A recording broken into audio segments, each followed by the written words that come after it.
I will now reconvene the 124th VFW National Convention. Sergeant of Arms, you will please conduct the opening ceremonies. Yes, sir, Comrade Commander-in-Chief, sir. Veterans of Foreign Wars of the United States, Atij Hut! Comrades, face the flag of our nation, please join me in an opening salute to our colors. Present arms! Order arms! Comrade National Chaplain Deborah Halter, would you lead us in our opening prayer?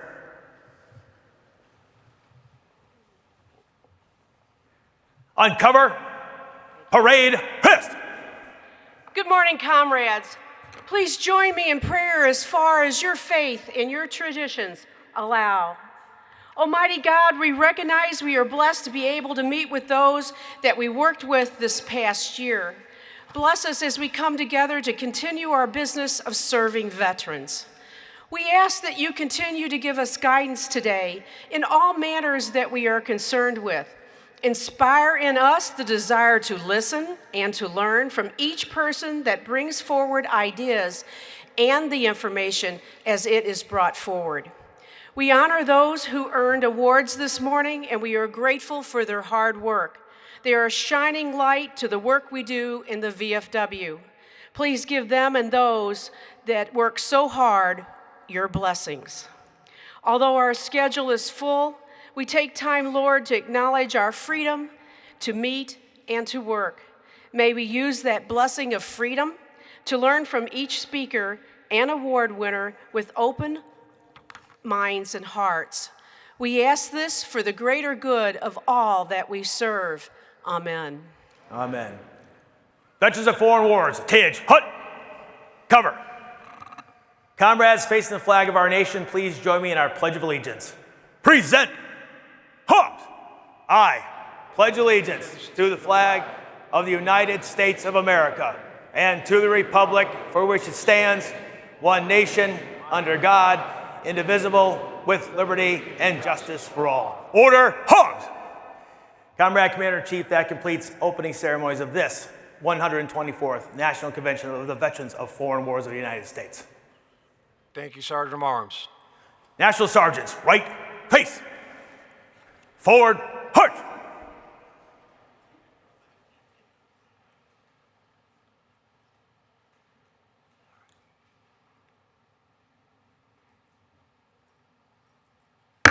Please be seated. I would now like to call upon Betty Grip for the report of our credentials.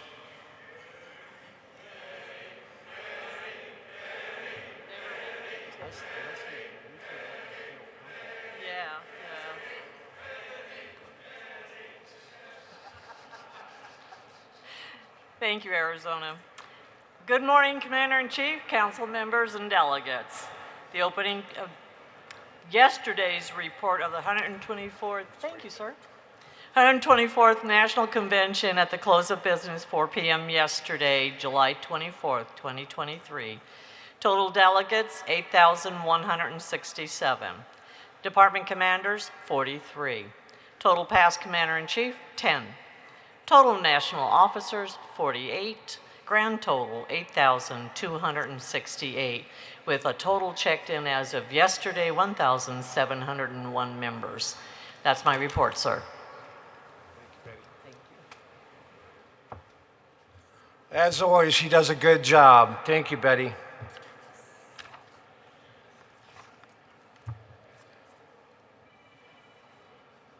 A trip to almost any VA hospital will reveal the important work the Military Order of the Cooties. Each year, the Cooties spend thousands of hours bringing comfort and laughs to our hospital veterans. Their commitment to keep them smiling in beds of white is a grand tribute to the service and sacrifice to all veterans. Our next guest was elected Supreme Commander of the Military Order of the Cootie last July. Ladies and gentlemen, please welcome the Supreme Commander of the Military Order of the Cootie of the United States of America, Dwight Hoare, from the great state of South Carolina.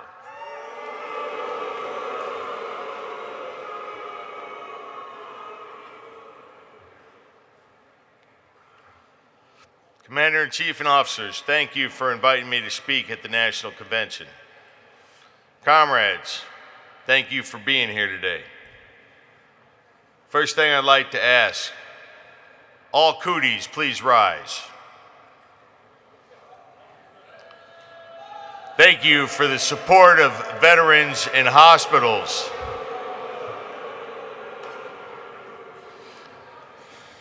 Commander-in-Chief and officers of the National Veterans of Foreign Wars National Organization, the Adjutant General and the Quartermaster General should receive our financial report here in a few weeks. We have had a tremendous year with the Military Order of the Cooties. We ended the year with 13,220 members of the Military Order of the Cooties and the Military Order of the Cootie Auxiliary. These 13,000 plus members did over $9.53 million worth of hospital report.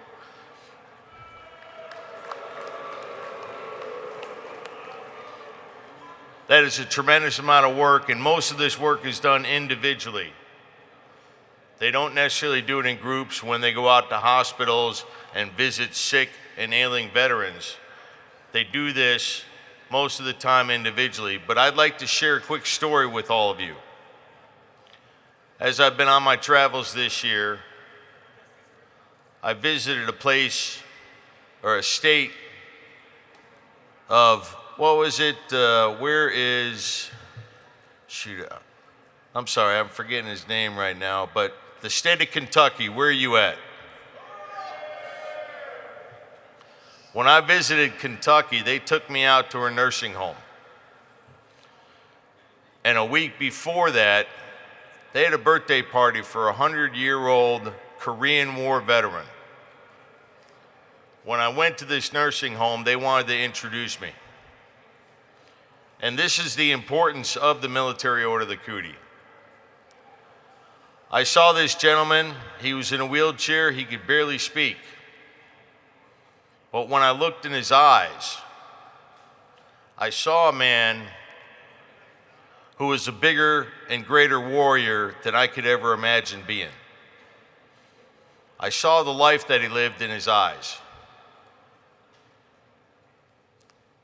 And when I was leaving the nursing home about an hour later, it tore my heart up that I couldn't take my brother with me. And that happens to me individually a lot, and I know it happens to a lot of cooties. And this is where our brotherhood in the cooties really comes into play. Because when we enjoy our camaraderie, it re-energizes us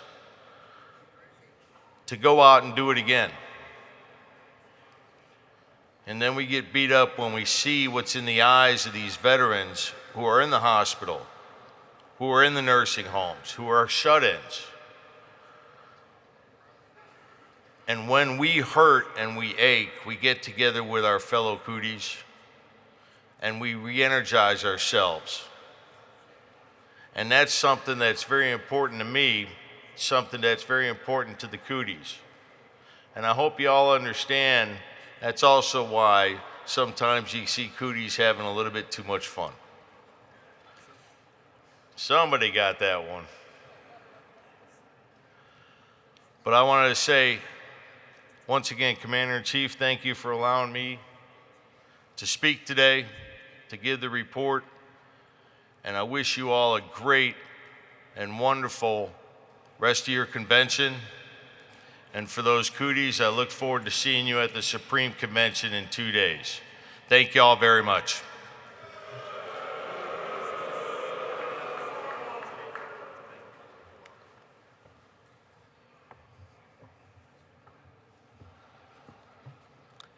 I'm pleased to introduce our next guest, who has served both the VFW and our great nation for more than 2 decades.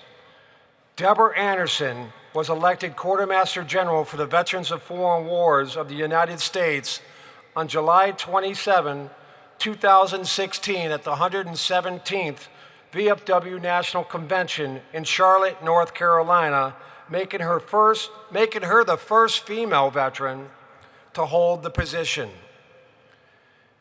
A Bronze Star recipient, her 13 years in the United States Army included military assignments across the world, including Nuremberg, Fürth, Germany, Fort Harrison, Indiana, Fort Riley and Fort Leavenworth, Kansas, and Fort McPherson, Georgia. Deborah earned her VFW eligibility during her deployment as part of the division headquarters with the 1st Infantry Division, Desert Storm, in December of 1990. She joined VFW Post 7356 in Parkville, Missouri in 2006, where she maintains her Gold Legacy Life membership. She is an All-American Post Commander and has held multiple positions at the post, district, and national levels. Prior to being elected Quartermaster General, Deborah held appointed positions as Assistant Quartermaster General and Director of Human Resources and Investment Coordinator. During her time at VFW National Headquarters, she continuously displayed the highest level of professionalism and remained committed to selfless serving her brothers and sisters in arms. She often spoke on behalf of the VFW and its members, showcasing the VFW's great strides toward diversity and inclusion. Throughout her years of leadership, she faced organized issues with ingenuity and thoughtfulness while always ensuring the VFW remained true to its mission. And when COVID pandemic hit, despite the many unique challenges we faced, her religious and positive help contributed to the success of work that we accomplished. Deborah is a true leader, and her genuine kindness and strong work ethic has set the bar high for future leadership. I'm proud to present her this distinguished service medal and citation.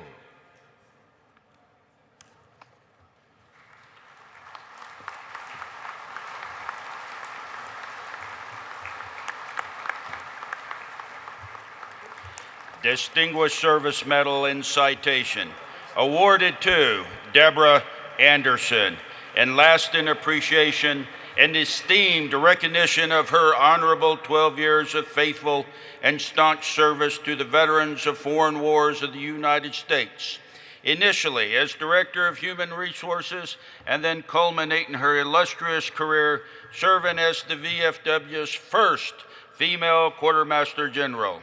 Her genuine compassion and commitment to the visions and goals of the VFW and the professionalism with which she performed her duties, along with her continued forward-thinking approach and dynamic leadership style, has justly earned her the respect of her peers and that of the veterans, service members, and military families she served throughout her tenure.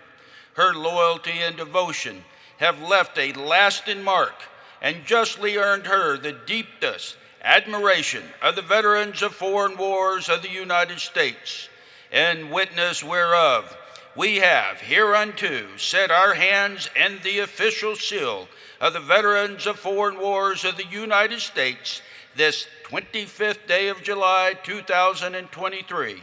Signed, Timothy M. Borland, Commander-in-Chief, Dan West, Adjutant General.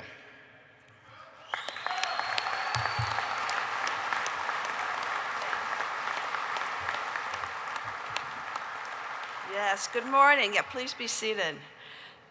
Thank you so much for this recognition. I truly appreciate it. I worked over 14 years at our national headquarters in Kansas City, Missouri, the last 5.5 as your Quartermaster General. And it was truly the pinnacle of my career. It is where I wanted to be and where I achieved the most. It was very rewarding. It was also very challenging at times, but it is truly a unique experience, and I appreciate both the recognition and the opportunity to have served the VFW in that position. When I entered the office, my goals were pretty simple. I wanted to leave the organization in a better place than when I found it. I wanted to do what I could do to move it forward in a positive manner, not just to maintain the status quo, but to go somewhere with it. Specifically, I wanted to position the VFW for the future. I wanted to modernize it. I wanted to prepare for what comes next. If you were in a department that I went to visit, I was always talking about how it was founded to be perpetual, how we wanted to always be preparing for the next generation and to be doing the things we needed to do to bring them up through the ranks so that we could continue to be a perpetual organization. Within the headquarters, we did a number of things to support that modernization. We reinvented the logo to be cleaner and more modern. We focused on new merchandise, customer service. We offered websites to post and departments. And we focused on hiring the best people, veterans when we could, and then treating them right. We also modernized our building with new workspaces and new mechanical systems, always trying to improve the situation both for our members and our employees.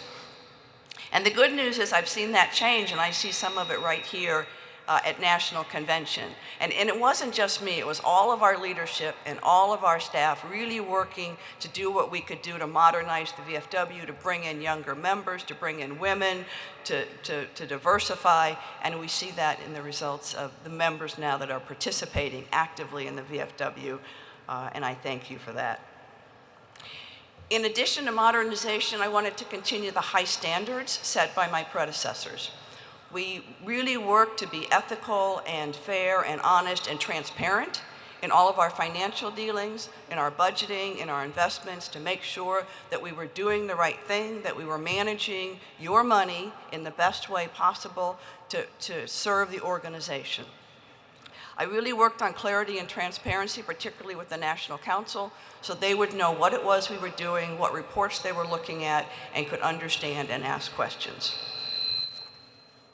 And then we also worked to reduce the us-them mentality, to recognize that we're all veterans and we're all members of the VFW, whether it's post, district, department, or national, whether it's Washington, D.C. or Kansas City. We are all members of the VFW working for the betterment of veterans and the organization, and we did what we could to work together as a team, as one VFW, and not bicker with each other about minor things. So one VFW. And as Commander Borland said, we survived COVID. We learned from it, we became more flexible because of it, but we just kept pushing through. We just kept the organization moving forward so that we could serve our veterans. But I didn't do this alone. I've been surrounded by hardworking, amazing people through this entire journey. I want to first thank the past quartermaster generals that I worked with. Larry Maher has been an amazing mentor and friend, as well as Bob Green and Joe Ridgely before his passing. They were all amazing quartermaster generals, and I stood on their shoulders. I appreciate all the hardworking and creative employees at the VFW National Headquarters. You've got some really wonderful people working for you there, both in Kansas City and Washington, D.C. In particular, in my job, Jim Lear stands out as being the expert, the wise counsel, and a good friend. And of course, Carol Shadle, my executive assistant, kept me organized, and working with her team, our team of Dina Keene and Amy Ahuja, we kept things running in the Quartermaster General Office. There were so many people that contributed to our success, but I don't want to keep you here all morning, but just know that, that there's a great staff there. I'd like to also thank the AGs that I worked with, particularly Kevin Jones and Dan West, who have been really good partners in the headquarters. And of course, the VFW and auxiliary members that I met over the years who have impressed me so much with your dedication and your hard work and your sense of humor and your ability to get things done. I truly appreciate all of you for the work that you do. And I wouldn't be done without talking about my family, in particular my husband Steve, who's not here this week, but who's always been a supporter in the background and making sure that I feel supported, and I love him and all of my family. I had the good fortune of hiring Mark Garduno as an Assistant Quartermaster General, and he now continues as your Quartermaster General, and I couldn't be more pleased with the job that Mark is doing. And I want to mention that I'm also a big fan of Carol Whitmore's, and I'm so pleased to be on her staff when she takes command in 2025 as her budget chairman. So you'll continue to see me at council meetings and at conventions in that volunteer role. I want to congratulate Tim Borland on his very successful year, and also Dwayne Sarmiento, Al Liphart, Carol Whitmore, and Tim Peters now on their success so far with the organization and their upcoming elections. I know they will all do a wonderful job. In closing, the VFW still has work to do. We are always moving forward, and I encourage you to continue looking to the future. Look to the future, figure out what the organization needs to look like, and then take that initiative to make things happen. I thank you again for this high honor, for this recognition. I truly appreciate it. Thank you.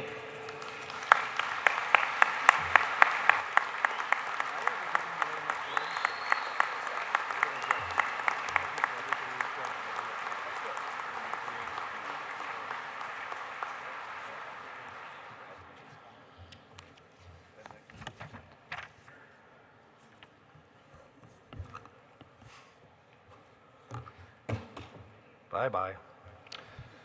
Before we name the 2023 National Recruiter of the Year, I'd like to take a moment to acknowledge some very special individuals who have worked hard day in and day out to accomplish the vital recruiting mission of our organization. I'd like to take a moment to recognize this year's elite recruiters. Each has recruited more than 250 reinstated or new veterans to our ranks. Gentlemen, ladies, guests, please stand as your name is called to be recognized.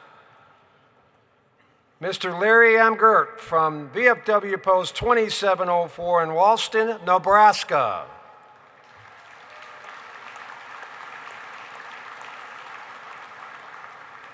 Joseph Young from VFW Post 7108 in Hulotus, Texas. And only because it's in the script, myself from Arizona. Great job to all the comrades. Please give them a big round of applause.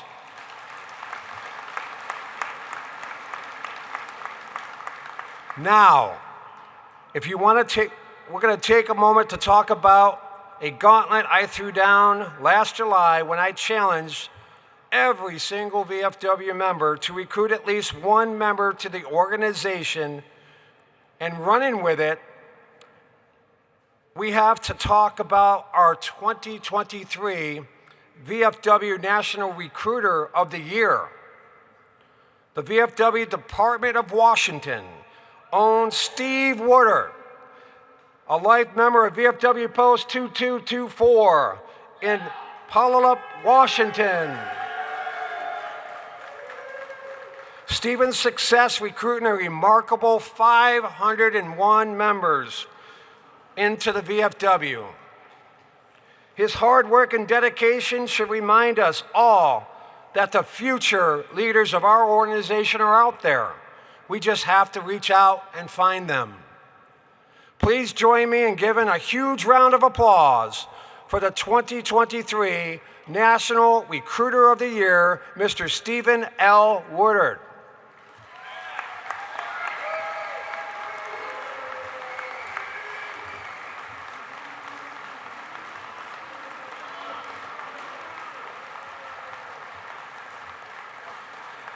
National Recruiter of the Year Award 2022-2023, presented to Stephen L. Woodward, Department of Washington, and special recognition and sincere appreciation of your exceptional efforts in recruiting the most new or reinstated members for this membership year out of all recruiters. Your outstanding performance has earned you the designation as the National Recruiter of the Year. You are commended for your professional achievements and recognized for your dedication to the mission and goals of the Veterans of Foreign Wars of the United States. And witness whereof we have hereunto set our hands and the official seal of the Veterans of Foreign Wars of the United States this 25th day of July, 2023. Signed, Timothy M. Borland, Commander-in-Chief, Dan West, Adjutant General.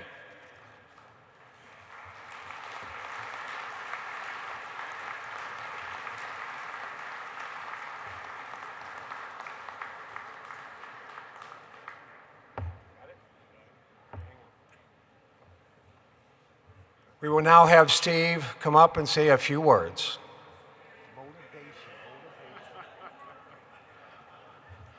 Thank you, Chief. I appreciate that. First, I want to thank the state of Washington, my team, Frank Persa, which was my wingman, Paul Herrera, commander, and the senior vice, Craig. Without them, this wouldn't have been possible. We spent many hours and a lot of miles, every farmer's market, every state fair. It was amazing. But without them, this wouldn't have been possible. Thank you all very, very much. The only thing I can say with this, we're recruiting, you just have to ask the question and get the sale. That's all we did. Thank you very much.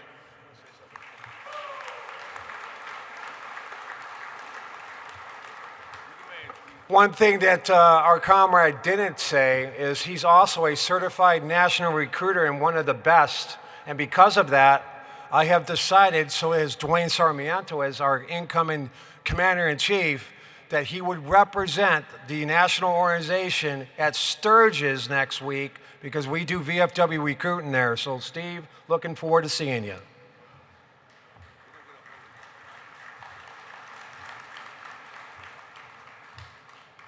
Comrades, members are the lifeblood and heart of our organization. From the advocacy work we do to the vital programs and assistance we provide our nation's service members, veterans, and their families. You, our members, are on the front lines of every initiative, every campaign, every mission, and task that is set before you. The work we do happens because of you. When I think about the positive changes we've made, it's been because of the strength and resolve of our membership. Recruiting new members to our organization is not always easy. In fact, it can be hard, tedious, time-consuming, and a very thankless job. But we wouldn't be where we are today without the efforts our recruiters put forth day in and day out. The Century Award is earned by any member that recruits more than 100 members to the VFW within that membership year.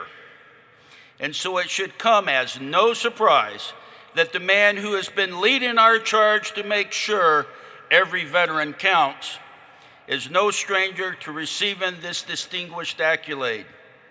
For more than 2 decades, VFW National Commander-in-Chief Tim Borland has worked tirelessly and relentlessly to spread the good word of the Veterans of Foreign Wars and strengthen our ranks. In his 24 years as a member of the VFW, Commander Borland has single-handedly recruited more than 2,690 new and reinstated members to our organization, and that does not include the 700 for this year. Tim isn't a leader that just talks the talk, but surges ahead to the front and sets an example of what hard work, dedication, and tenacity can achieve when you truly walk the walk. It is now my great honor and privilege to ask our Senior Vice Commander-in-Chief, Dwayne Sarmiento, to present the Gold Legacy Life Member in our 2023 VFW National Commander-in-Chief Borland with a very special plaque in honor of achieving his 20th consecutive Century Award.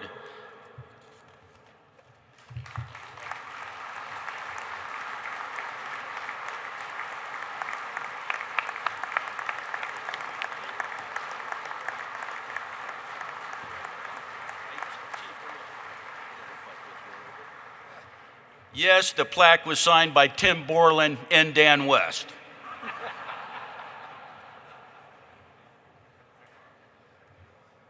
Comrades, I'm the Commander-in-Chief, so who does sign those plaques, right?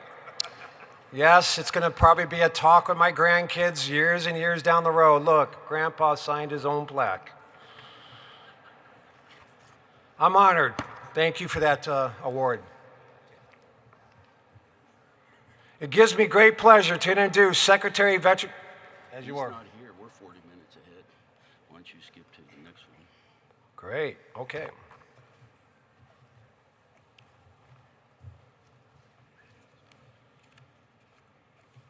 Adjust.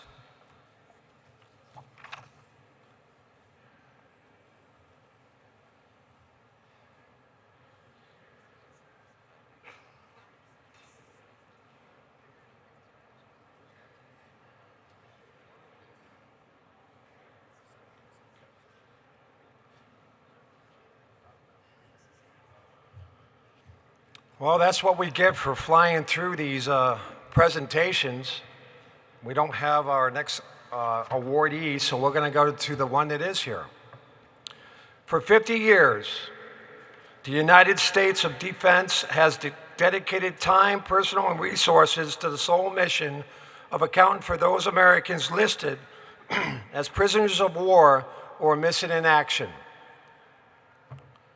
What began with a central identification laboratory in Thailand, established to coordinate the recovery of American POWs and MIAs in Southeast Asia, morphed into the Joint Task Force with detachments, laboratories, liaison offices, and other subordinate units given the responsibility of accounting for those missing from past wars and conflicts.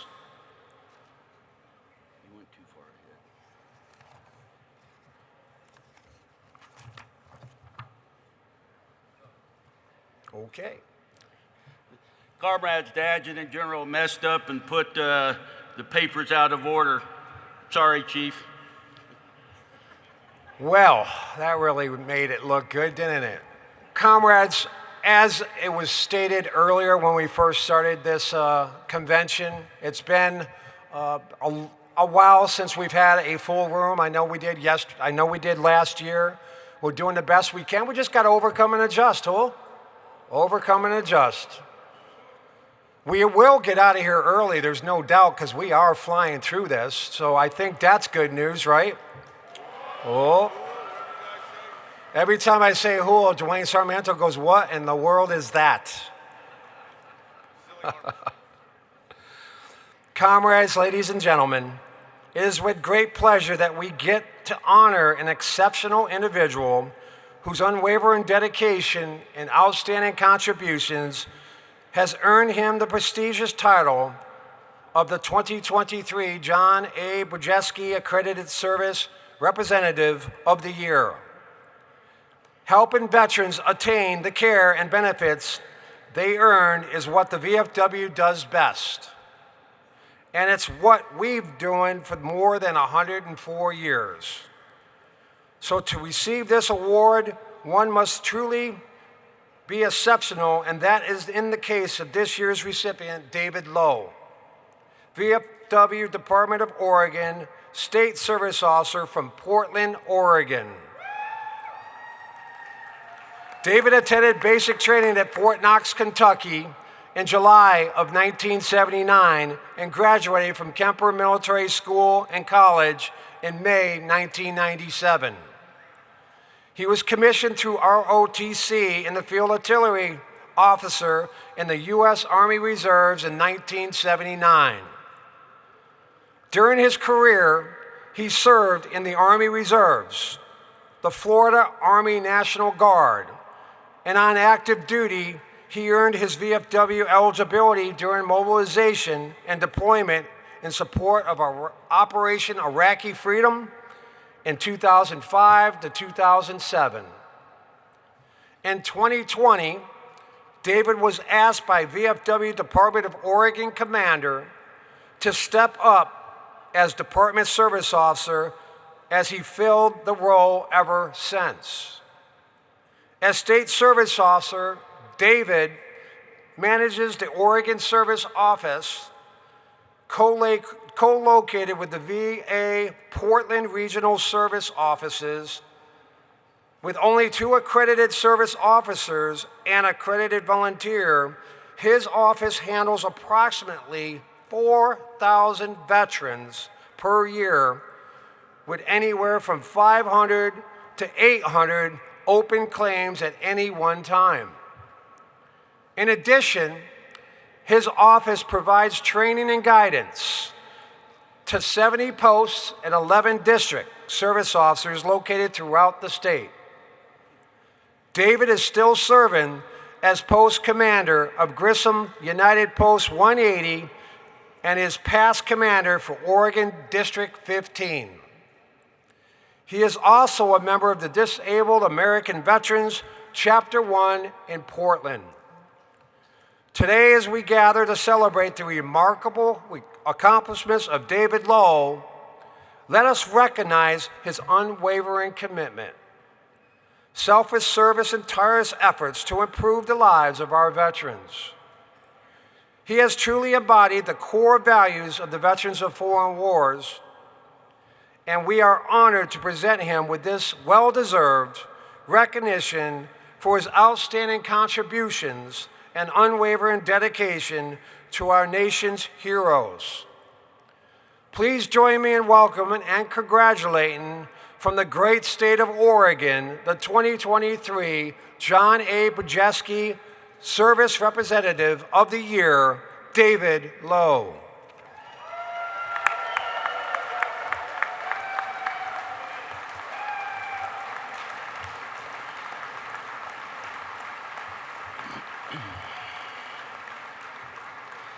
John A. Bujeski, Accredited Service Representative of the Year, 2022-2023, presented to David Lowe, Department Service Officer, VFW Department of Oregon.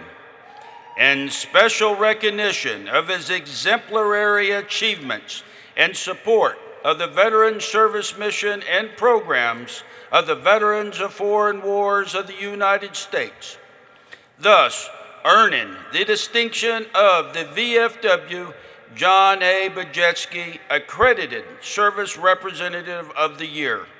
His remarkable and steadfast service to our nation's veterans on behalf of the VFW Department of Oregon reflects great credit upon himself, his department, and our entire organization.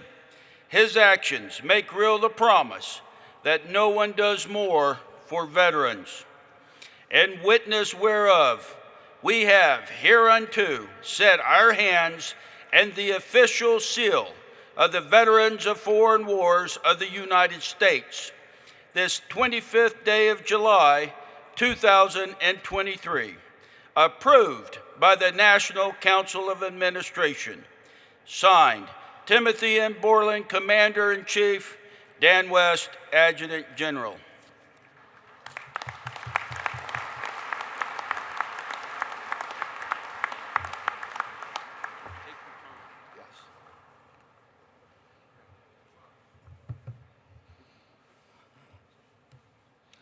Good morning. Good morning. First thing I'd like to do is I would like every accredited service officers to stand up, please.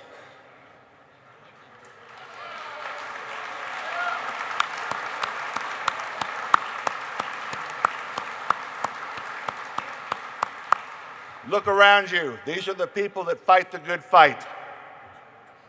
Fellow comrades, VFW leaders, honored guests, and especially my fellow accredited veteran service officers. When a service officer receives this award, it's about their accomplishments. When the state service officer receives this award, it's about the accomplishments of their accomplishments and of the office that they lead. So I have to thank all of those service officers that have been under my guidance for the last few years. I'd also like to thank my lovely wife, Chris Ann, for nearly 20 years, who has stood behind me on the good days and the bad.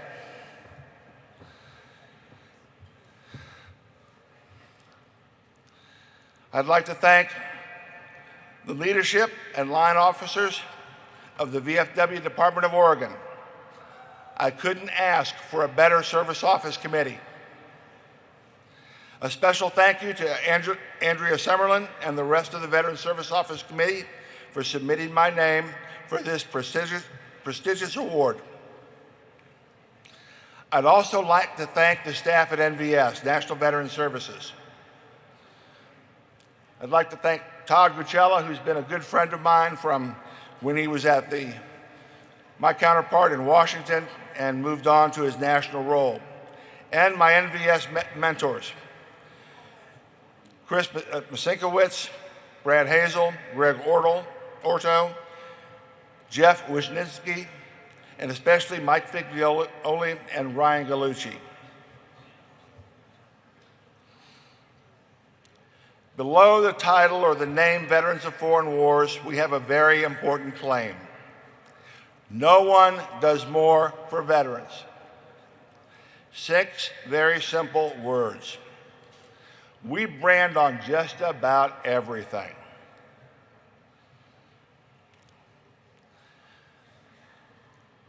What does that really mean?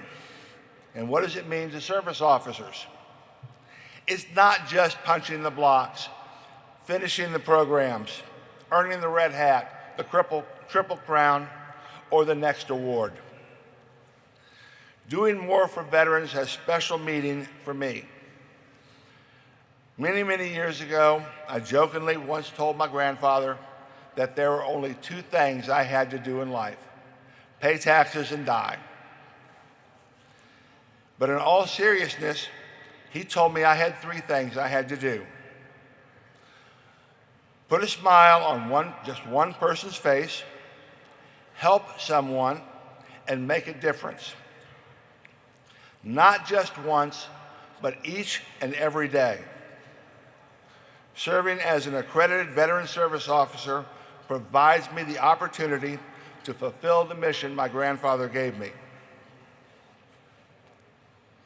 The VFW only has a few hundred accredited veteran service officers across the whole world. And I, like all of the veteran service officers here, don't just do more for veterans, we change lives. We help veterans not only help themselves, but encourage them to help each other. On any given day, we help veterans without adequate health care get the health care they desperately need and are entitled to. We help families stay in their homes. We link up veterans with resources to help them with educational needs, including the unemployed and underemployed, to train for better jobs through the Veteran Readiness, the VRNE. We find resources for our wounded combat veterans who are often overlooked by the rest of society. We take care of all veterans, whether they are VFW members or not. And we do this at no charge to the veteran. We do this without an expectation of any kind of remuneration, any kind of recognition. We do this because it's a job that has to be done, and we answer that challenge. We take care of survivors. We help surviving spouses remain in their homes. We do all of this and more. This is not a year's worth of work. This is not a month's worth of work. This is each and every day. We do this because we care. Because like me, my fellow accredited veteran service officers want to make a difference. We want to do more for veterans. We don't just say those 6 simple words, we do more for veterans. We live them. In addition to living the 6 words, no one does more for veterans, I participate in the Still Serving campaign. Who all also participates in the Still Serving campaign? Please give them a hand.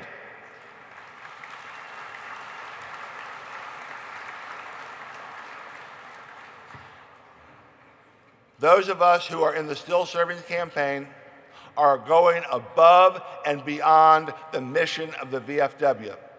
We are going to each individual veteran and helping them no matter what their issues might be. We go to them whether they're a member or not, whether they're even eligible or not, because our job is to help the veteran. This important program encourages all of us to continue our mission. Just because we've left the military, it does not mean the service left us. We joined the VFW for a purpose. And I am still serving the veterans of Oregon to live out that purpose and mission. I challenge you to find a way to continue your mission, the legacy that is the VFW. If you have never visited your Veteran Service Office, ask how you can volunteer. Visit the office, see what we do. Let us help others. I'd like to close by remembering that serving our veterans as a Veteran Service Office is one of the most important things we do in the VFW. No one does more for veterans, and we live that every day. Please thank your accredited Veteran Service Officers for still serving to fulfill this very important mission to do more for veterans. It is my honor and privilege to continue to work for all of you. Thank you.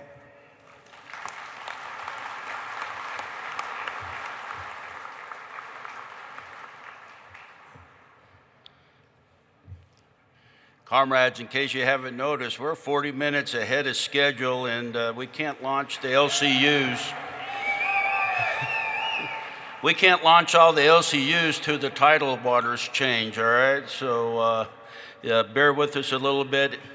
At this time, I would like to bring for a special presentation the past state commander of the Department of Illinois, Bobby Edwards, for a presentation to the Commander-in-Chief.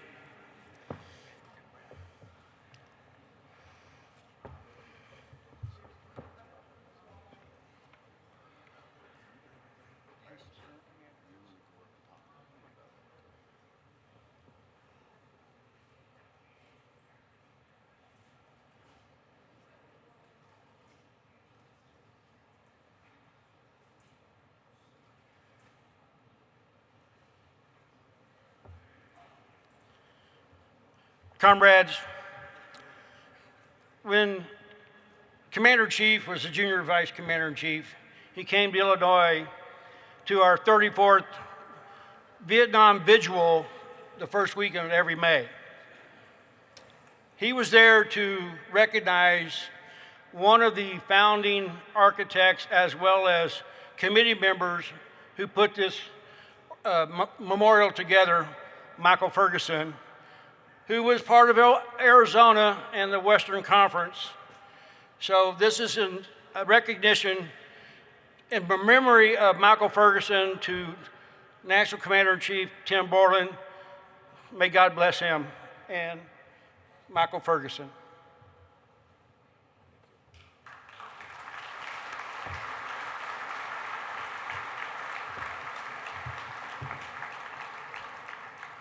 Well, I'll say a few more words about that. When I was junior vice, I did go to Springfield, Illinois to do this dedication. And unfortunately, it was just after we lost Michael Ferguson. He was behind me as the state commander in 2012 for the Department of Arizona. And he was also a national council member for our organization. If you didn't know Michael Ferguson, he was a double amputee from Vietnam War. He lived at, I think, approximately 52 or 53 years after Vietnam. His spirit was high. He always smiled. He always mentored. I am telling you, Michael is going to be well missed because he was just a phenomenal comrade. And for any of you that met him, I guarantee you, he taught you something because he really loved the VFW.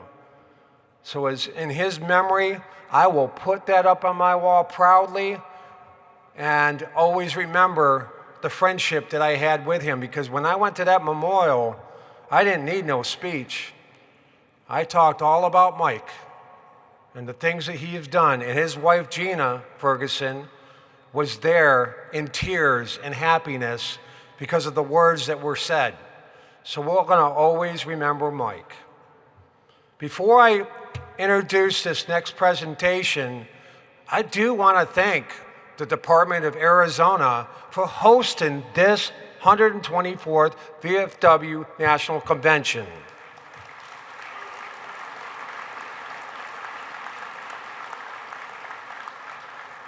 And just take this as a note. If you do have a complaint, don't come to me. Go to the department commander. He'll answer all those questions.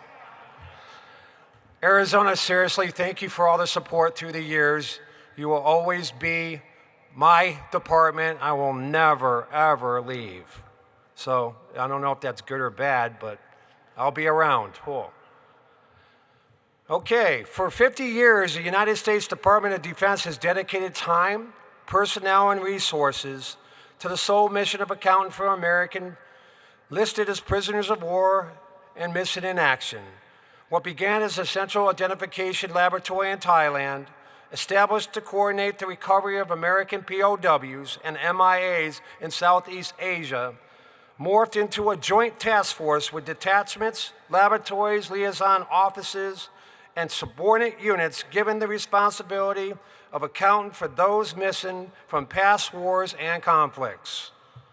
Today, the Defense POW MIA Accounting Agency, established in 2015, carries on the mission around the world devoted to the insurmountable task of accounting for over 81,000 missing Americans.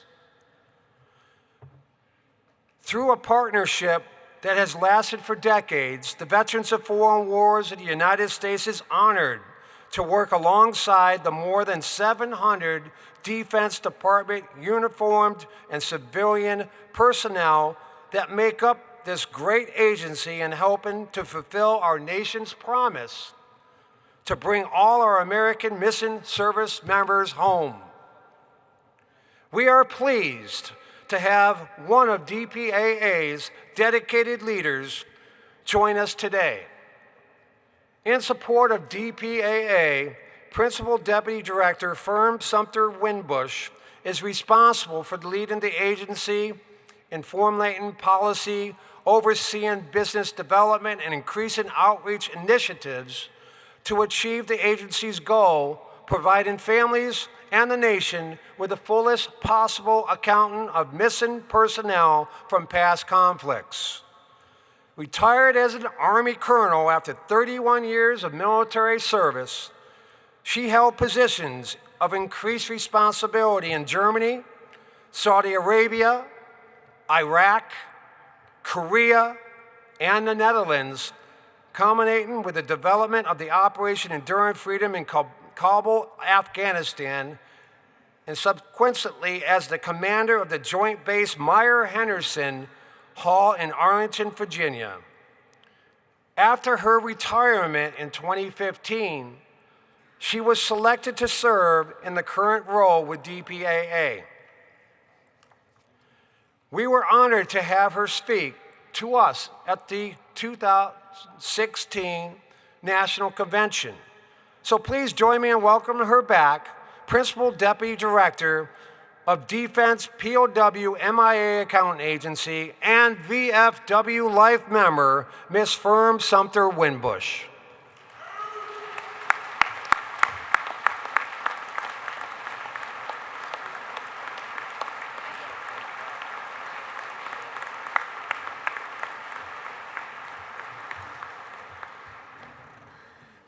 Good morning, VFW Conrads. Morning. Afternoon? Yeah, something like that. It's morning.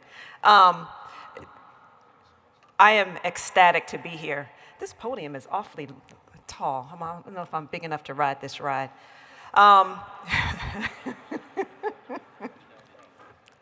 Good morning, Commander-in-Chief Borman, and thank you and the VFW for the great hospitality shown to me and the DPAA team. We are excited to be here for the 124th National Convention once again to sponsor a DPAA booth and participate in the National Security and Foreign Affairs POW MIA Subcommittee.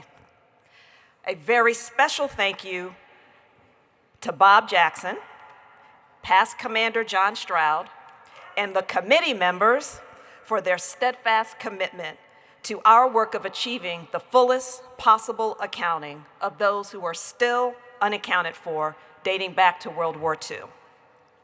The VFW and DPAA have enjoyed a long legacy of partnering that has progressed the past conflict personnel accounting effort well beyond what many people could have imagined. And today, I'm going to attempt to validate that claim with a few interesting updates about what DPAA has been up to and our latest initiatives. But first, I must say, we could not have come this far without our VFW comrades. So thank you very much, and I applaud you. Thank you.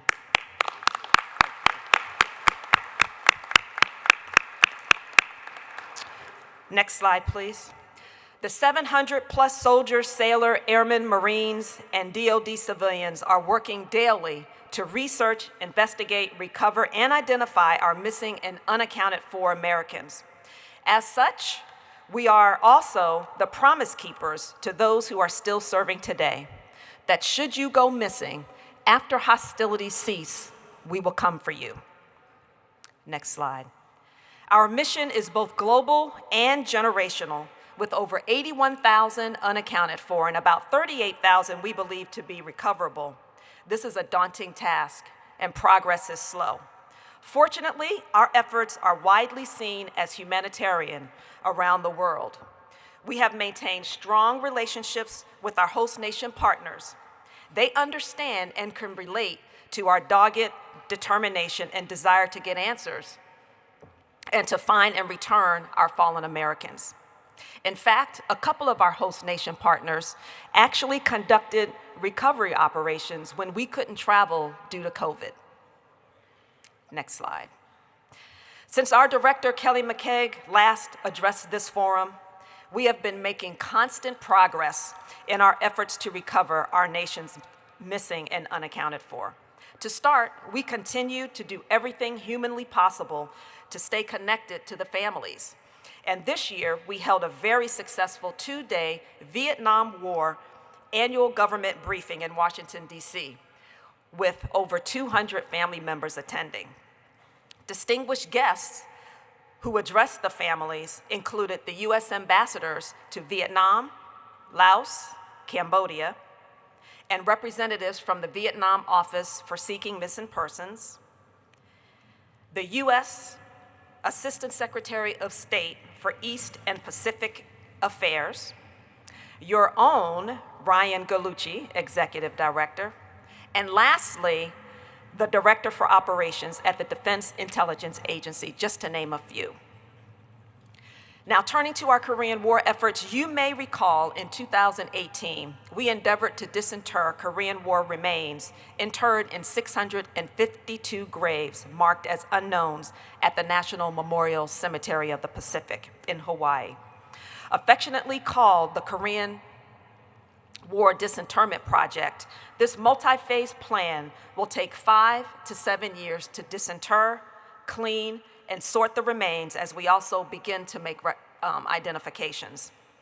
Thus far, we have completed phase 4 of the 7 phases. Phase 5 is scheduled to begin in October of this year. And we have made 189 identifications and have about 378 sets of remains currently in our lab undergoing forensic analysis. This week, thank you.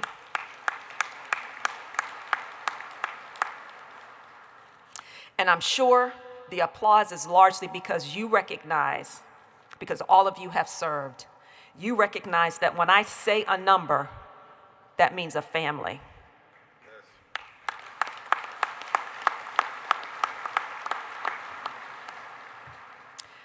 This week marks the 70th anniversary of the armistice signed on 27 July 1953, which forced cessation of combat operations on the Korean Peninsula. Even as we continue to identify Americans from that war, today in Hawaii, our director, McCaig, will participate in a repatriation ceremony with the Republic of Korea Vice Minister of National Defense and the Indo-PACOM commander to return the remains of 7 individuals that our lab determined to be Korean, returning them to their homeland where they will finally be laid to rest.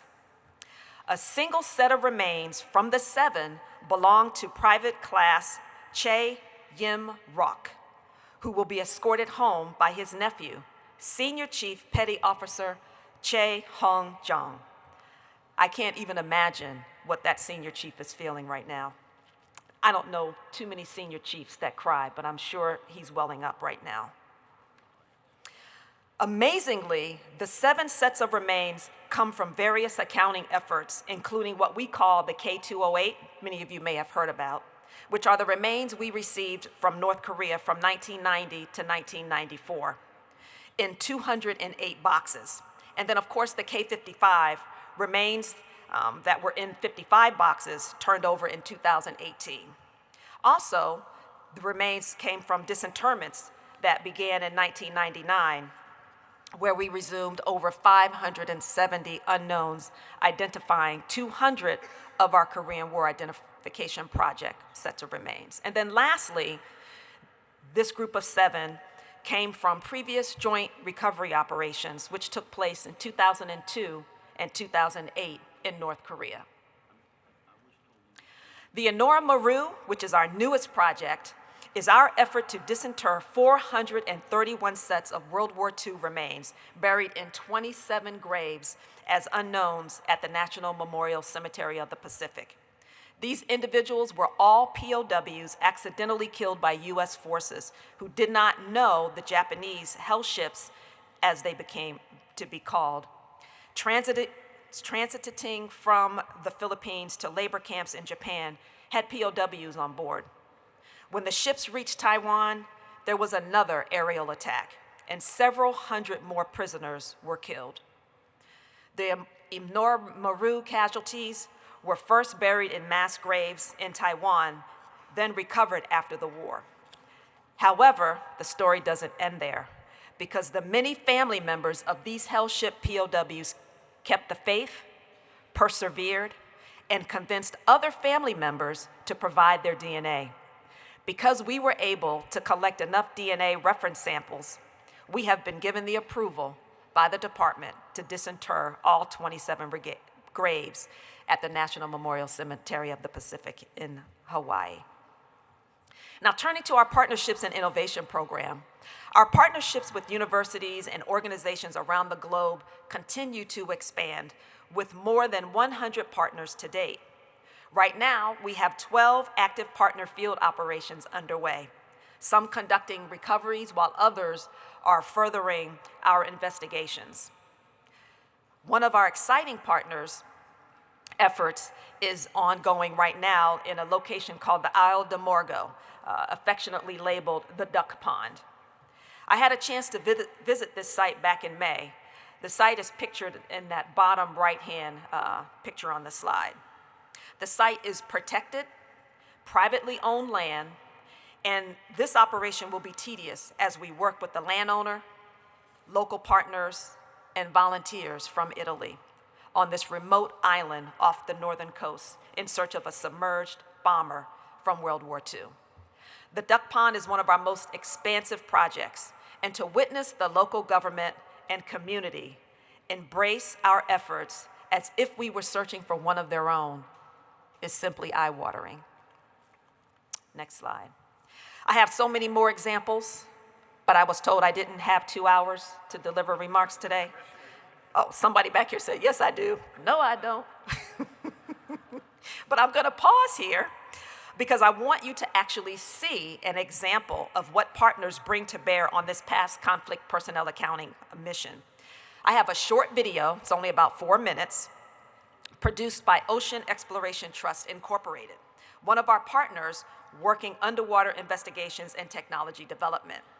They are a 501c3 nonprofit organization established to support the Ocean Exploration Program of the United States, and they own and operate the exploration vessel Nautilus you see on the slide, a 224-foot research and exploration vessel used for exploration and research of deep sea and oceanic environments. As a small defense agency, we could never acquire, manage, operate, maintain the equipment, and train the personnel needed that this not-for-profit powerful organization brings to the table. Enjoy the video. 10 meters, slightly off dead ahead. Yeah, that's looking significant. And we should be just approaching the large target now. This is interesting. Okay, this is... That is... Yep. This looks like the main wreckage. Yep. Yeah, roger. Sites like this tell a story. It's the location of a tragedy, very likely a spot where service members lost their lives. You can definitely tell that's the glass cockpit. You can see the reflection of the LED lights in it. Yep. Service members lost in conflict and combat leave behind friends, families, and, all too often, a mystery of their last resting place. Over 41,000 Americans are presumed lost at sea all around the world. This mission is in partnership with an organization called the Defense POW MIA Accounting Agency, or DPAA, a division of the Department of Defense charged with providing the fullest possible accounting for military personnel lost while performing their duties.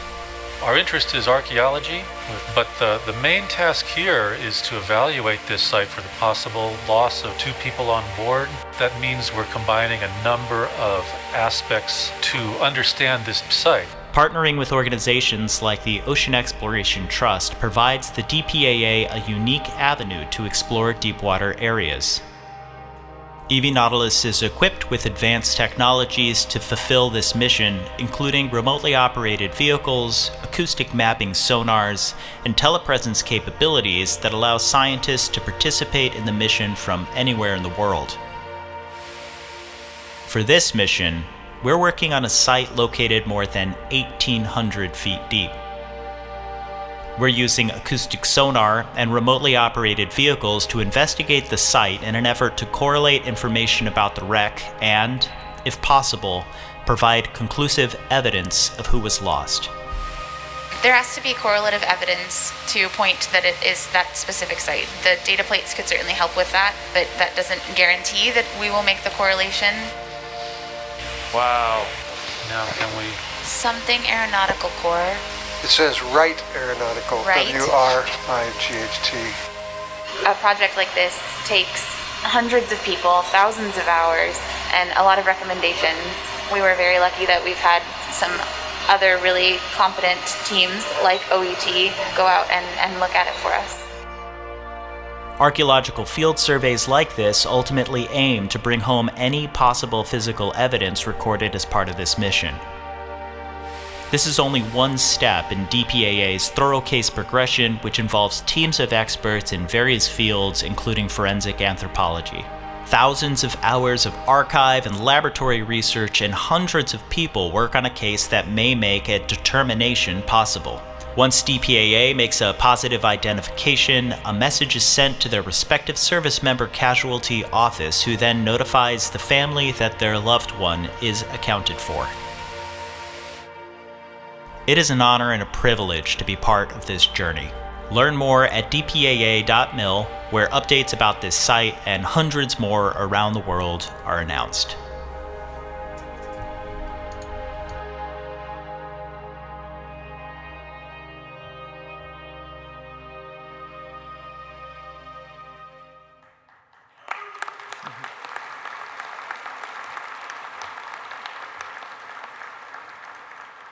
Now that is pretty high speed, low drag.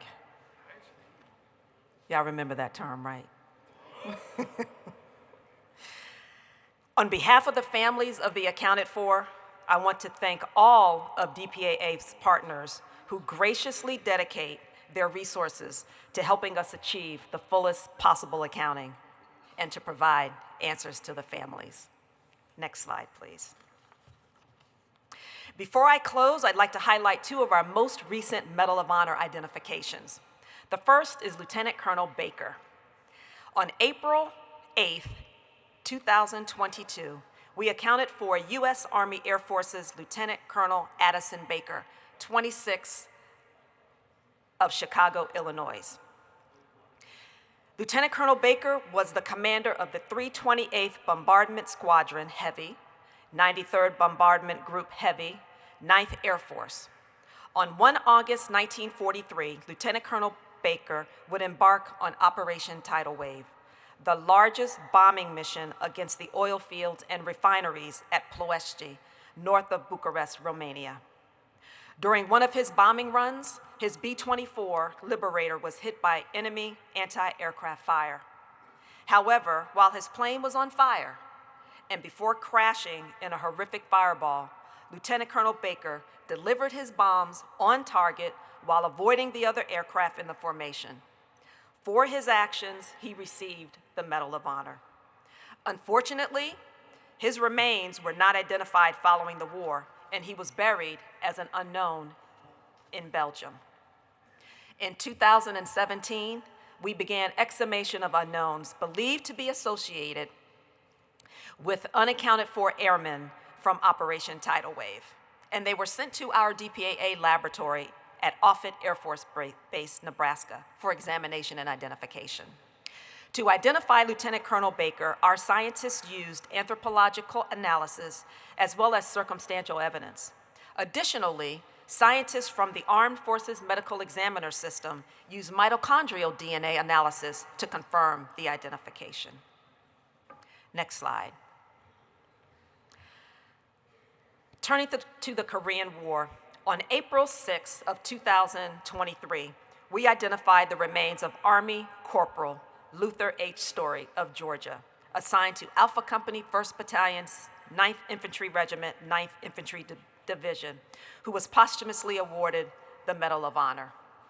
This 19-year-old hero achieved what many could not. And as I continued this story, something struck me. You know, I don't know what you were doing when you were 19, but I was busy flunking out of college, much to my parents' chagrin. But for those parents and grandparents in the audience, give your kids some grace. They too eventually will finish school and could become the principal director of the Defense POW MIA Accounting Agency. But I digress. Turning back to Corporal Story, 19 years old, I mean, just a kid. I also had the distinct honor and pleasure to meet his niece, Judy Wade, when I attended his funeral at Anderson National Cemetery in Georgia on Memorial Day. It seemed like the whole town turned out. as well as the governor and other state representatives. I stopped counting at 300. So incredible, I'd like to quickly read his citation. PFC Story distinguished himself by conspicuous gallantry and intrepidity above and beyond the call of duty in action. A savage daylight attack by elements of 3 enemy divisions penetrated the thinly held lines of the 9th Infantry. Company A beat off several banzai attacks, but was bypassed and in danger of being cut off and surrounded. PFC Story, a weapons squad leader, was heavily engaged in stopping the early attacks and had just moved his squad to a position overlooking the Naktong River when he observed a large group of enemy crossing the river to attack Company A. Seizing a machine gun from his wounded gunner, he placed deadly fire on the hostile column, killing or wounding an estimated 100 enemy soldiers. Facing certain encirclement, the company commander ordered withdrawal. During the move, PFC Story noticed the approach of the enemy truck loaded with troops and towing an ammunition trailer. Alerting his comrades to take cover, he fearlessly stood in the middle of the road, throwing grenades into the truck. Out of grenades, he crawled to his squad, gathered up additional grenades, and again attacked the vehicle.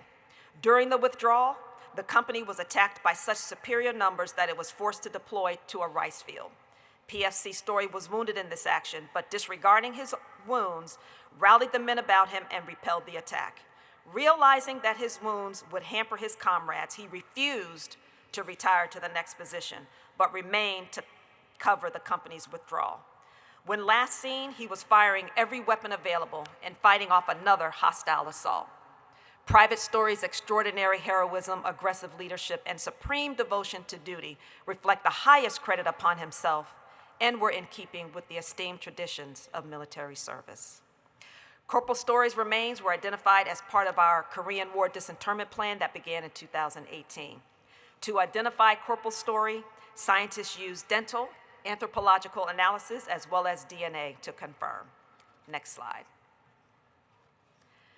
Commander Borman, I want to sincerely thank you and the VFW for all that you do for us, for our mission, and most importantly, for the families who are still awaiting answers.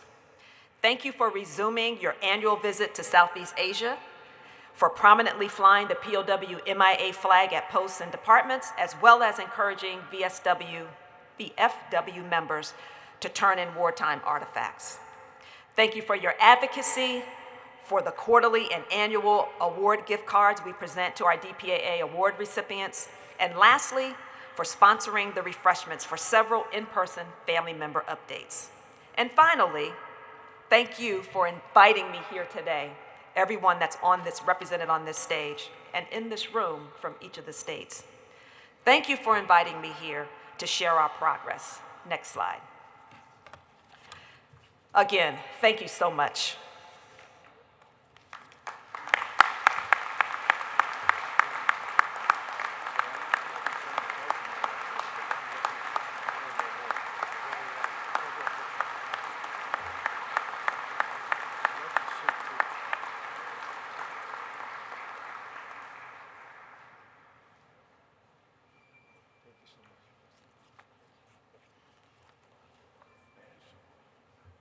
Well, there you go, comrades. I was just telling you in my opening remarks yesterday that I buried a Medal of Honor recipient, Lieutenant Colonel Addison Baker, and there she just told you all about how his remains were found.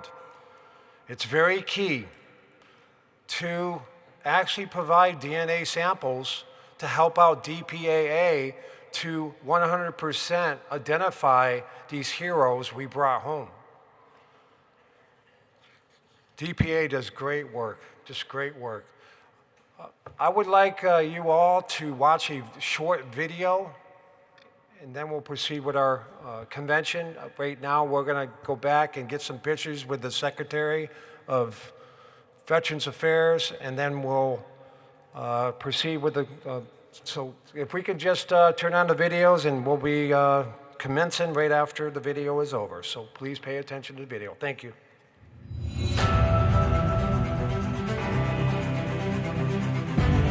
I think this was an excellent week, and I think we really accomplished a lot on the Hill.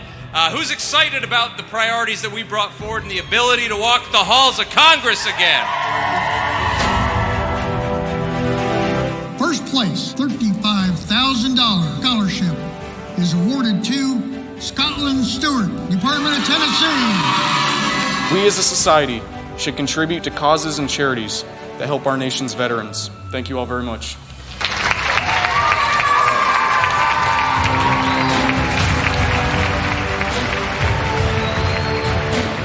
I want to welcome Mr. Timothy Borland, Commander-in-Chief of the Veterans of Foreign Wars of the United States. Now, the VFW has vitally important information and insight into what the veterans actually experience.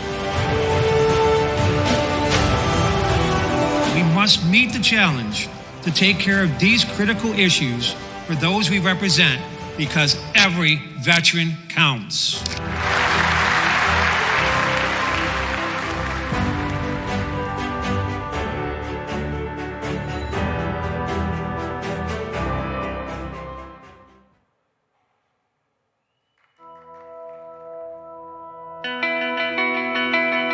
Our VFW legacy, Buddy Poppy, has been around since 1918. The Buddy Poppy itself commemorates our war dead. This tool was established to allow our posts across the world to talk about our VFW programs and what we do as the VFW, and then potentially receive donations. The donations received impact our communities. Over the last 3 years since COVID has hit us, we've had to look at new, innovative ways to assemble our Buddy Poppies. Our facilities across the country could not handle our demand. I reached out to Cottonwood Incorporated and asked them and said, hey, is the Buddy Poppy something that your workers can take on? And they met it head on into delivering a high quality product. We're able to send Buddy Poppies out to anywhere within 3 to 4 days, thanks to our friends at Cottonwood Incorporated.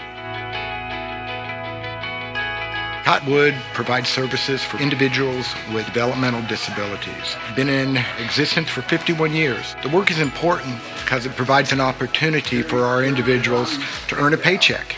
Many of our workers have family members or association with people in the military, and they understand where this is going to provide help for. I was raised by a World War II veteran. I have been around Buddy Poppies my whole life, and I am very honored to be able to do this for you guys. My dad, he used to be in the Air Force. The Poppies, I could probably do around almost 2,000 a day. I just like to do them to help the veterans out. We gotta support the people who defend our country's freedom, not just our country's freedom, the world's freedoms. I knew what a poppy was from the World War I song in Flanders Fields, but I didn't know you could make plastic poppies and put them all together. It's a feel good for them. They realize what they're doing, and it's just an overall feel good. Our relationship with Cottonwood Inc. has been just a breath of fresh air. To be local within our Kansas City area, to have someone that we can actually talk to daily and see the smiles on the assemblers here at Cottonwood, very powerful, soul-touching relationship we have built together between Cottonwood Inc. and the Veterans of Foreign Wars. The actual assembly of the Buddy Poppy is basically 3 components. It's the pedal, a stem, and a label with a brief message from the VFW. From that point, we bundle 10 of the individual flowers together, and we call it a bouquet, and then we package those in boxes. From there, they go all over the United States. In addition to working on these poppies for the veterans, we have a similar tie-in with the Department of Defense contract. At Cottonwood, we actually produce a cargo tie-down strap. The strap that we provide is used by all areas of the military, and we are the only facility in the U.S. that produces that strap. Military, Department of Defense, veterans, our people can relate to that, and it's a natural tie-in for us. My grandparents were always members of the VFW in Ottawa 5901. I know where they have put their life on the line for us, and for me to be able to do this to help raise awareness and money for them, it's just an honor. It is an honor to be doing this for this country, for support the veterans. I mean, this is for you. Thank you for your service, and I hope you enjoy these little poppies.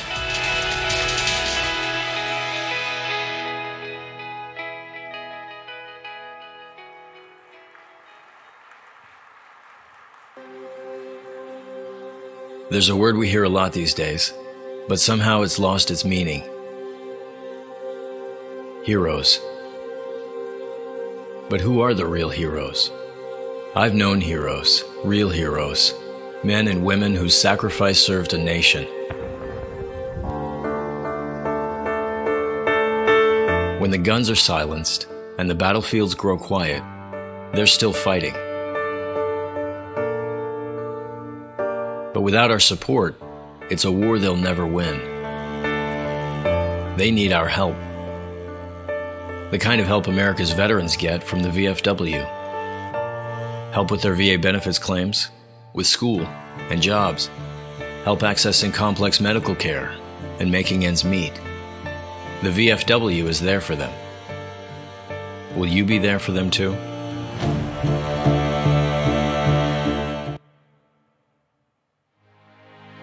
This is what home looks like. It's our lifeline, our passion. It's cities and small towns and farms. And from coast to coast, his home and her home and their home is spelled with just 3 letters: USA. It's the story of heroes, the freedom they defended, the sacrifices they made. 3 letters can say so much.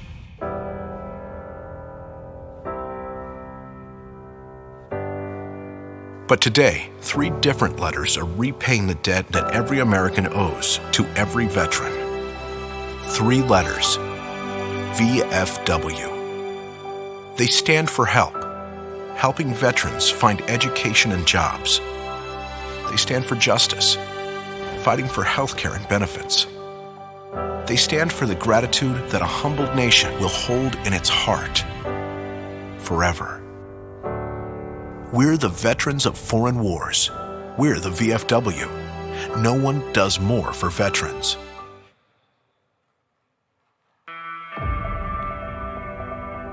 Serving overseas was just the beginning. We might be home from war, but our mission continues in communities all across the country. While we face new challenges every day, the spirit we bring to battle has never been stronger. The call to serve has never been louder. It's why we're out there in times of peace and crisis, providing meals to the hungry and supplies to the sick. It's why we're giving strength to those who are too weak and bringing resources to those without them. In every corner of America, we're still serving, organizing, supporting, building. Our legacy of sacrifice still echoes inside our members every single day. Service doesn't stop when we're done serving. It's what makes us the VFW.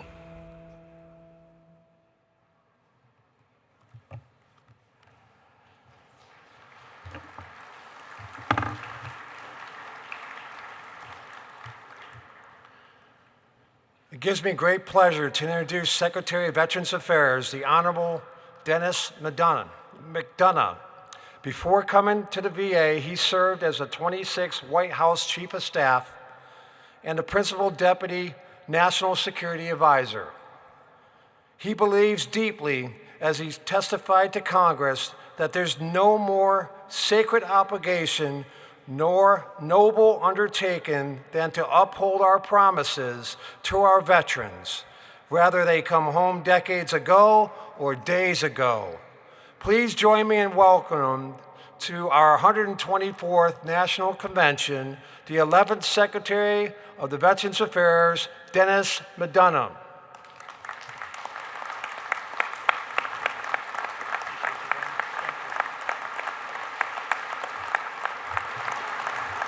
Thank you guys. Good to see everybody. Thank you very much. Thank you so much, Tim, for that kind introduction and for your unwavering, and as we just discussed, highly successful leadership of VFW.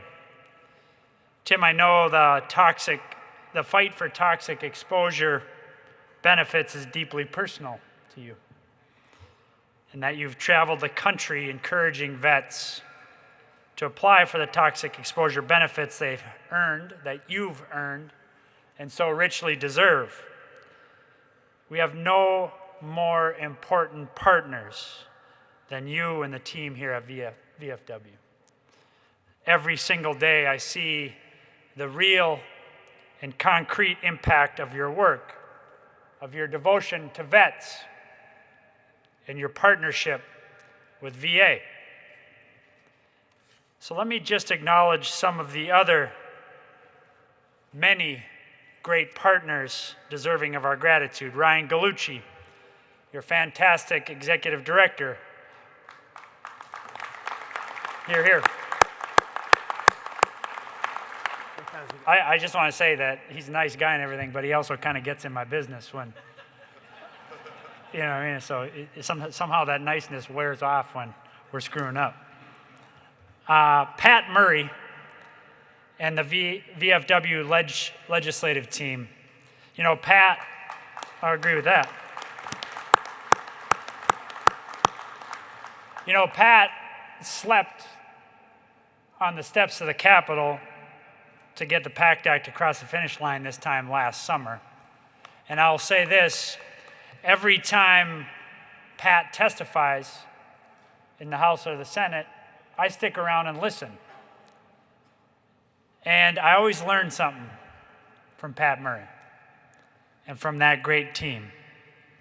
And let me just say, VFW's incredible service officers, including the Service Officer of the Year, whom I just talked with in the backstage, you've been working tirelessly to support the influx of vets filing PACT Act claims. And of course, to each of you, the VFW members, it's great to see so many of you gathered here today. So good morning, everybody. This convention is an exciting time, even if it's a little bit hot. And it's an honor to be with you here in Phoenix. Now, you've had one busy year at VFW. Since we got together last year, you represented more than 500,000 vets, delivering over $11 billion in benefits.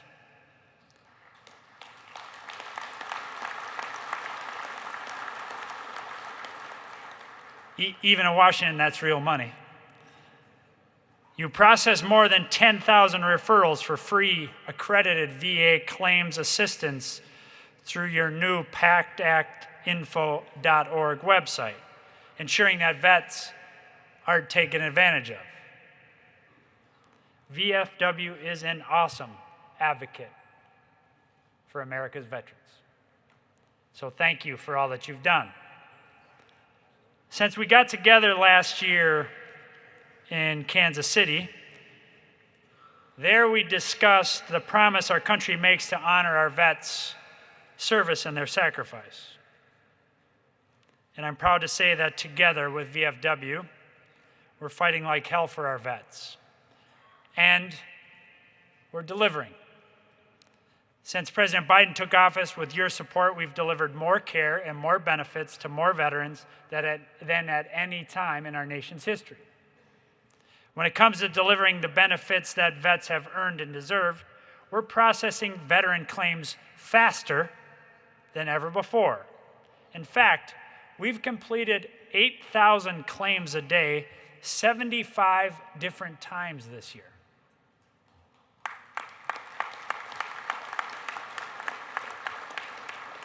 That's a milestone we had only reached 6 times in the rest of VA history. When it comes to providing world-class health care to veterans and their families, study after study shows that we're delivering better health outcomes for veterans than the private sector, which is why 90% of vets now trust us to deliver their care.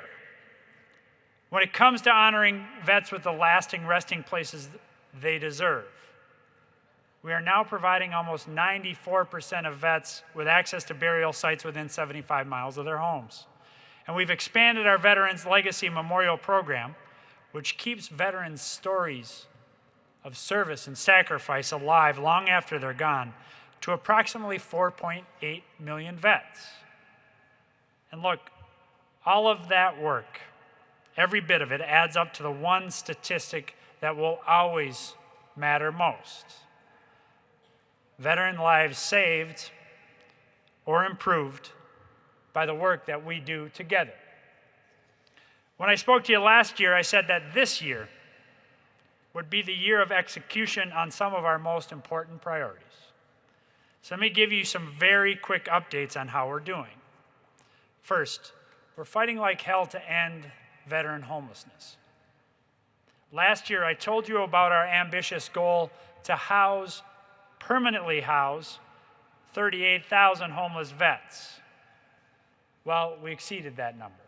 We permanently housed 40,401 vets. And we're doubling down.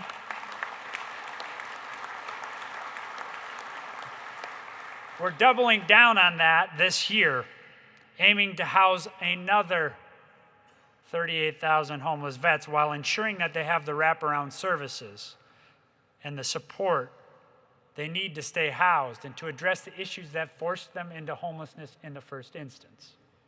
Second, we're fighting like hell to prevent veteran suicide. At last year's conference, I discussed the rollout of 988 Press 1, the new National Suicide Prevention Lifeline that connects vets quickly and directly to the Veteran Crisis Line. Since its launch, the hotline has received 1 million calls, texts, and messages, a huge increase from previous years. This includes over 750,000 calls and an average speed to answer of 9.37 seconds. Every second counts in a time of crisis, and this increase in contacts means that vets are getting the help when they need it most. Third, we're fighting like hell to ensure that vets get timely access to world-class health care. In just the past year, vets had over 73 million outpatient appointments at VA and 37 million outpatient appointments with community care providers across the country. Meanwhile, we've seen a massive 3,000% increase in virtual home visits since 2020. Nearly 28 million such visits in that time span. Offering care that's more convenient to vets at the VA, in the community, and via telehealth, alongside focused process and technology changes, has led to improved average wait times for new primary care appointments in nearly 60% of our facilities. We still have massive room for improvement because we have to improve timeliness and overall access to care at VA, including taking steps to improve our appointment scheduling systems. But we will remain dedicated to reducing wait times, increasing access, and earning every veteran's trust. Each of your trust, day by day, as the demand for VA care grows. Fourth, we spent the last year fighting like hell to deliver for toxic, exposed vets. We're implementing what can be the largest expansion of veteran health care and benefits in decades, thanks to President Biden's new toxic exposure law, the PACT Act. In fact, since the PACT Act was signed last August, veterans and survivors have filed over 2 million claims, 32.7% more than the same period last year. And last year, we set a record of over 1.7 million claims completed. We're on track to smash that record this year. Moreover, vets have filed nearly 750,000 claims for toxic exposure-related benefits under the PACT Act. To date, nearly 4 million vets have received toxic exposure screenings, and VA has awarded over $1 billion in earned benefits. These are benefits you earned to vets, their families, and survivors who filed PACT Act-related claims. This new law has the potential. This new law, which VFW ensured got enacted and would not have been enacted without VFW.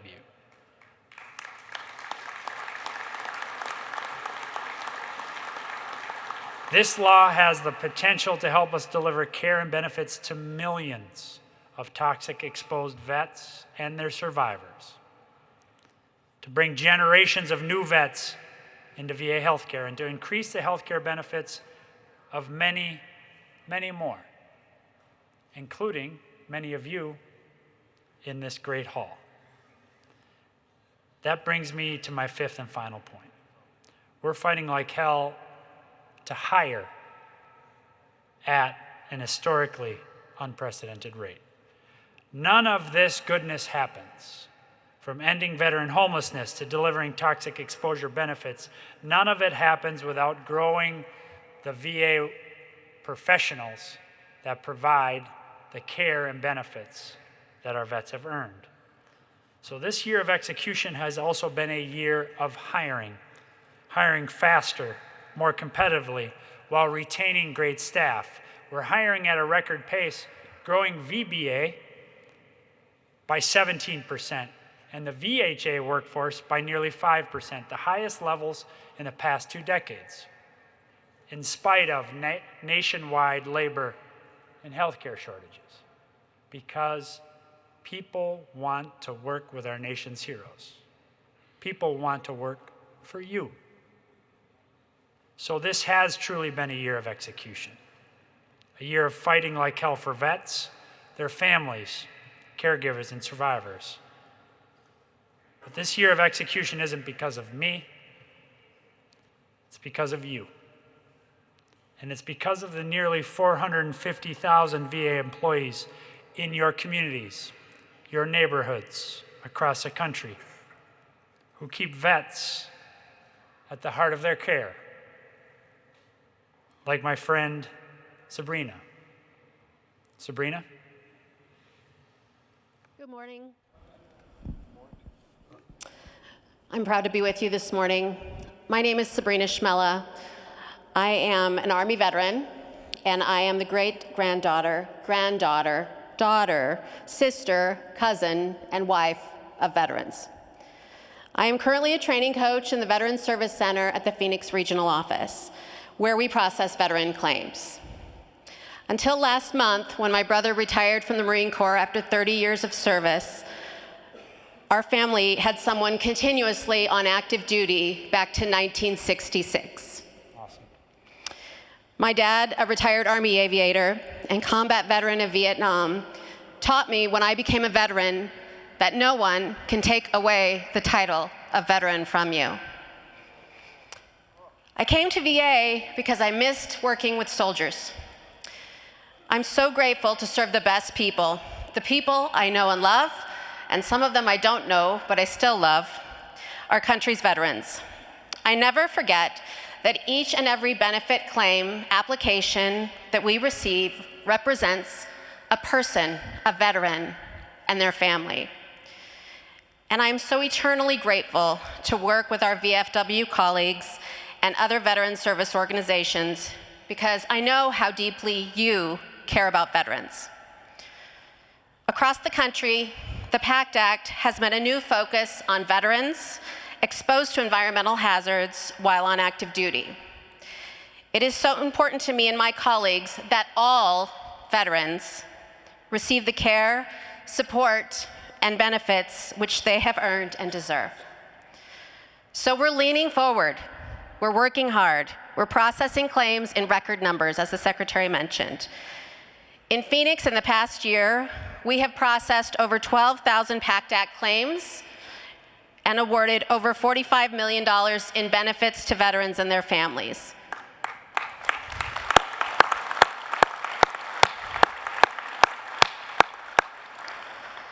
We have increased our staffing in Phoenix by 45%, and this staffing has gone directly to better serving veterans. As the August 9th, 2023 date for PACT Act retroactive claims approaches, We continue to work these cases efficiently and accurately, granting every benefit we can under the law, being able to grant presumptive conditions tells veterans that we trust them and we believe them. And it removes one more barrier as we review a veteran's claim. One veteran here in Phoenix comes to mind. I'll call him Jake. Jake was represented by one of our VFW service officers. He's a retired Army non-commissioned officer with 21 years of service. He had Gulf War service in Southwest Asia. And Jake has a cancer which is presumptive under the PACT Act. And it is the result of exposure to toxins during his service in uniform. A year ago, before the PACT Act, his claim would not have been granted. But because of the toxic exposure legislation, we were able to grant him 100% compensation service connection backdated to August 10th, 2022.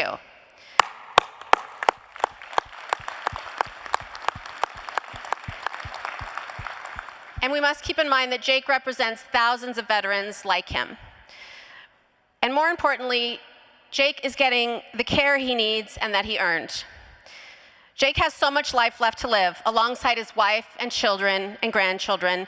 And because of the PACT Act, he has one less thing to worry about while he embarks on the battle of his life. There are thousands of veterans out there like Jake, and it means so much to serve them as well as they serve the rest of us. Now let's hear from my colleague, Carlos.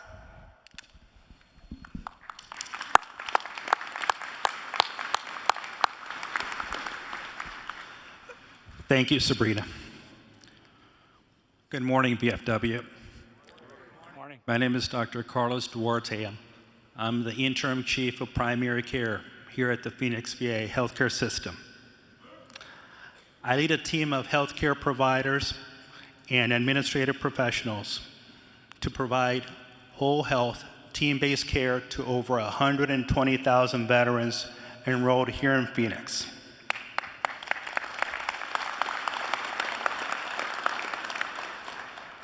Here in Phoenix, we lead the region with the number of veterans screened for conditions related to toxic exposures covered by the PACT Act. Nearly 54,000 veterans have been screened, and as my colleague Sabrina just mentioned, nearly 12,000 claims have already been processed in the past year.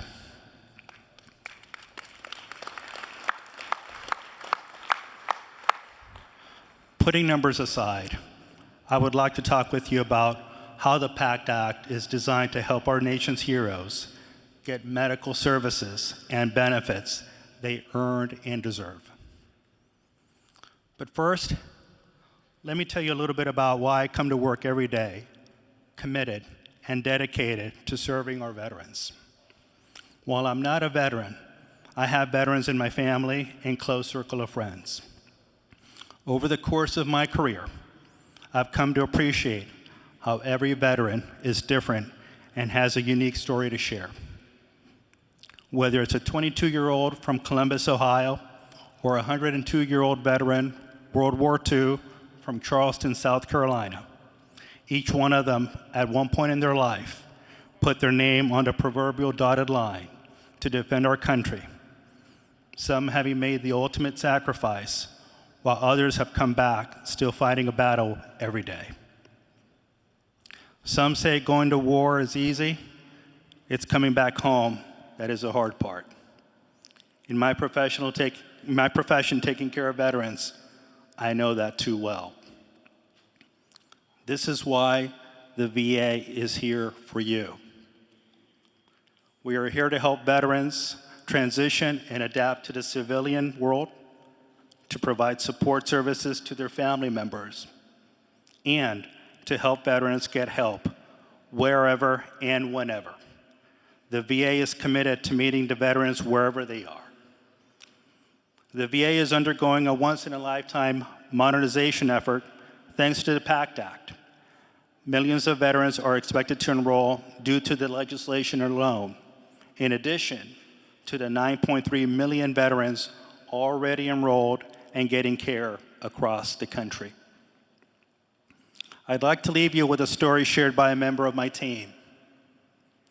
We had an older veteran who lives in Surprise, Arizona, who had attempted many times to obtain service connection, something many of you are familiar with. His health conditions had declined over the years to the point where his spouse could no longer take care of him at home. Their PCP had just found out about the PACT Act and referred them to their VA social worker, who did a brief review of his chart while they were on the phone, and then proceeded to provide further education, information, and an assessment, which led to the spouse scheduling an appointment to file a PACT Act claim. The positive claim decision came quickly, allowing the veteran to enroll in a long-term care facility under a VA contract instead of paying out of pocket, a cost that the couple could not afford. This is one of countless stories I can share with you today. Stories of the PACT Act helping veterans and their families deal not only with toxic exposure, but all of the health challenges that life has thrown their way. Thank you all for letting me share my story and the story of the incredible healthcare team here in Phoenix.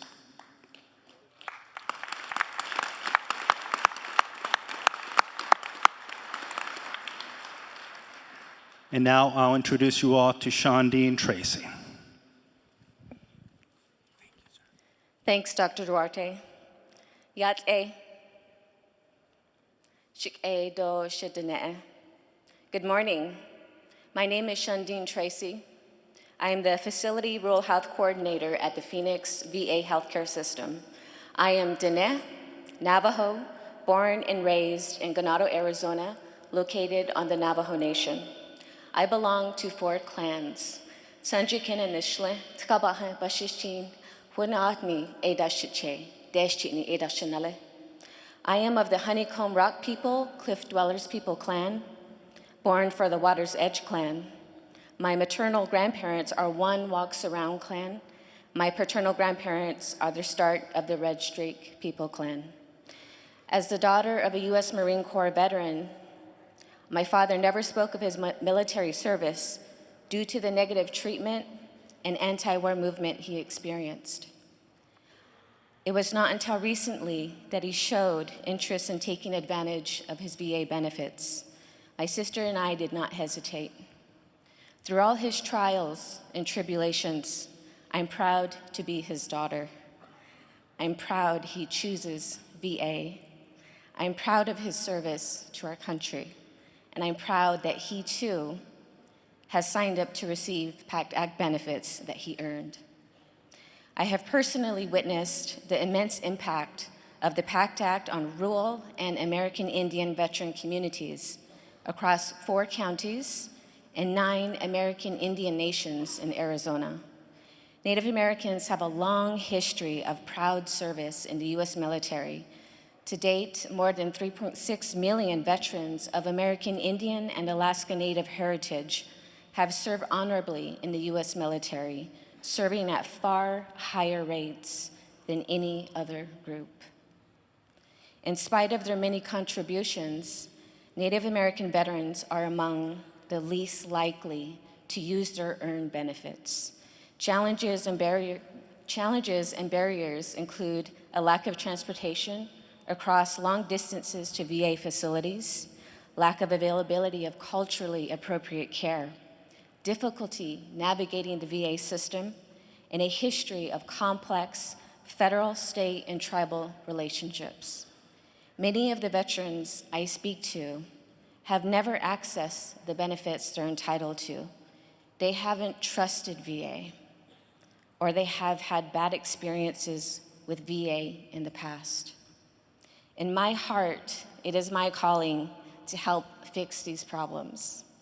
The PACT Act has brought historic opportunities for VA to reach out to rural and tribal veterans around the country on their turf in an area familiar to them.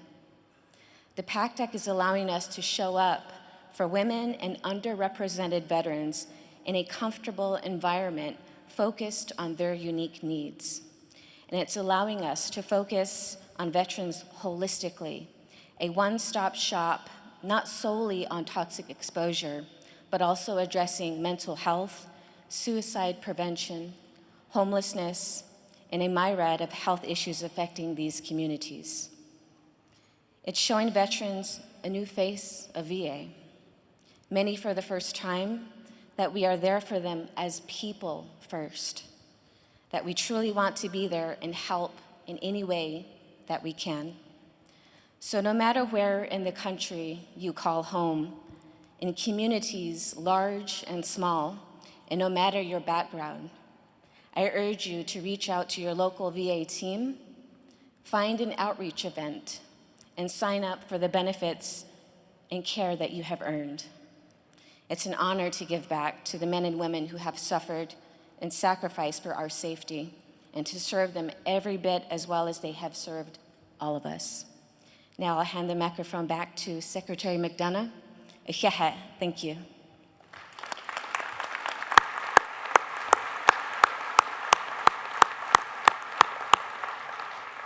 Shondine, Carlos, Sabrina, thank you so much. Now you see why I'm so excited to be part of this VA team. These three great leaders represent the very best workforce in the federal government, the most passionate, highest performing public servants in the country, folks who want to make a real difference in the lives of veterans. I'm blessed to call them my colleagues. And you heard each of them